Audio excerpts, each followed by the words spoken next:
Assalamualaikum warahmatullahi wabarakatuh. My name is Wan Muhammad Dini bin Wan Abdul Malik, and my student ID is 2023464368. And for my course title, which is ECM367. So for our title, I chose affordable housing in Malaysia, which is a case study of Prima at Kajang. Okay, so let's move on to our first slide, which is the case study overview. So for my location, I chose Kajang, which is at Selangor, and for my total units, it's approximately about 150. I'm sorry, 1,500 affordable homes, and also for my price range, I chose about 150,000 to 300,000 uh, ringgit Malaysia. And for my target group, I chose middle income Malaysians, which is the M40. So let's move on to the next slide. Okay, so for this slide, we have the stakeholders involved. So I made a table, and the first one is development stage, and the second one is are the stakeholders. So for the first development stage is planning. The stakeholders involved are Prima Corporation Malaysia, local authorities, and also urban planners. So for the next one, we have design. The stakeholders involved is architects, CIDB, Prima appointed, and also Prima appointed consultants. So for the third one, we have construction. So for construction, the stakeholders involved are contractors, engineers, and also CIDB. Contractors and engineers are very needed in any single construction. Yeah, so I think that's you know kind of like common sense.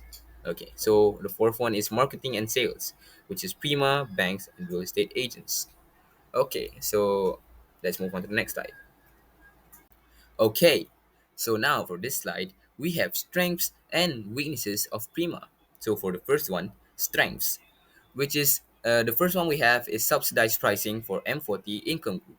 Subsidized pricing for M40 income group is also means that the pricing is suitable for our M50 income group in Malaysia. M40 income group is basically means that the middle class, you know, middle class people in Malaysia. And for the next one, we have strategic locations near public transport and amenities, which this means that our houses are close to public transport places. For example, we have bus stations, we have train stations, the airport, yeah, anything that's considered transport. Okay, for the third one, we have gated and guarded communities. Gated and guarded means that our houses are gated. There's gates around it and also guarded. There's guards. Yeah. Okay. For the weaknesses, we have delayed project completions. Delayed project completions means that the project takes a while to complete. Yeah, maybe there's some issues in the construction which also delays the project's completion. Okay, there's limited units versus high demands. Limited units means that our houses are limited. There's not like unlimited units that we have. High demands means that a lot of people want our units, but the problem is we don't have enough for them.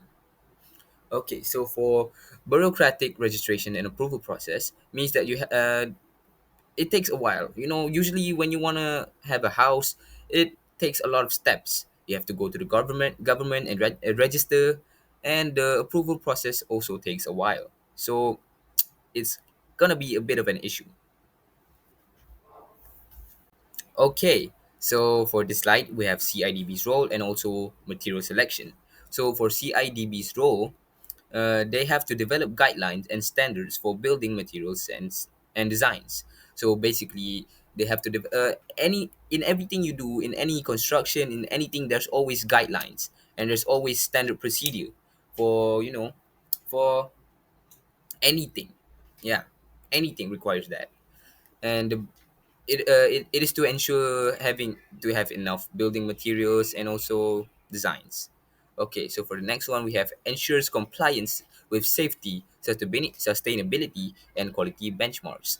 So basically, CIDB have to, you know, make sure that everyone's working together to ensure a safety and sustainable project.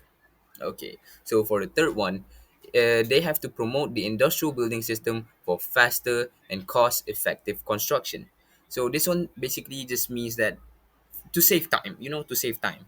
uh, a faster project, a faster construction means that it doesn't take too long and too much materials for them to uh, promote to other people. Okay, so let's move on to the importance of material selections. So the first one is it impacts the durability, safety, and also long-term maintenance. So basically, if we choose very bad quality materials, uh, it's not gonna be safe. Yeah, anything can happen. The building can go down with just a single earthquake. Yeah, we have to prevent that. So we have to choose the right materials, we have to choose the right everything to make sure that our building stays long, stays healthy. Yeah. Okay, for the next one, it affects the thermal comfort and energy efficiency. This one basically just means comfort for people that lives in the building. So, it doesn't get when it's hot, it doesn't get too hot inside. There's at least some uh, concrete to prevent it getting too hot. Yeah. So when it's cold, you don't get too cold. Yeah. It basically just means that for comfortability of residents. Okay, for our third one, it ensures compliance with compliance environmental standards, which also means the same thing with CIDB's role, ensures compliance with safety. It ensures, uh, you know, it's not ketinggalan. It's not ketinggalan. So basically, it's up to date. It follows the environmental standards. It doesn't pollute the environment and everything. Okay, so let's continue to our sixth slide, which is how to help the younger generation. So the first one we have digital financing tools, which also it ensures easier mortgage access via digital banks or fintech. So for the next one, we have government incentives. So basically, it means to rent own schemes, housing grants for the youth. So for the third one, we have co-living models, which also means modern shared living arrangements to reduce cost. When there's a lot of people renting one place, it reduces the cost. It doesn't, you don't have to spend alone for everything. For example, like 800 ringgit for one house. Yeah, you don't have to spend all your 800 for that. Yeah, there's at least housemates, which means that you can split the bill.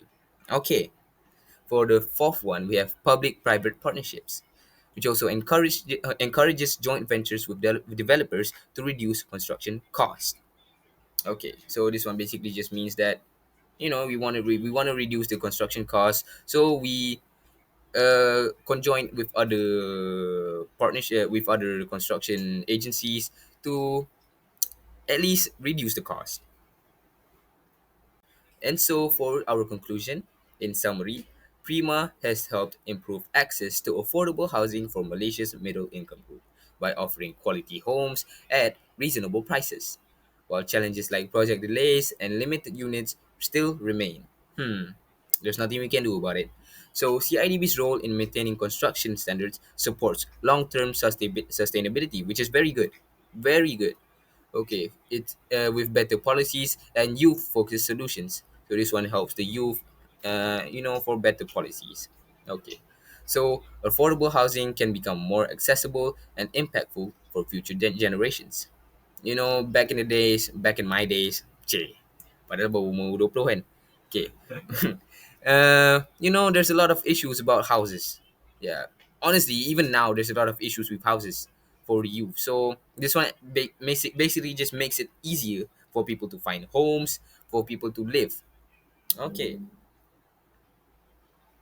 And so the last one, which is the for my reference, I chose this website, which is https://www.prima.my, which is basically just the Prima website, and we have the CIDB website, and also a news article, which is the Star Bernama.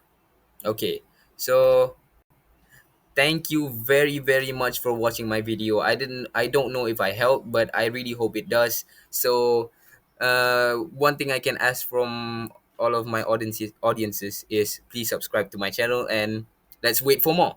Okay, thank you and bye bye.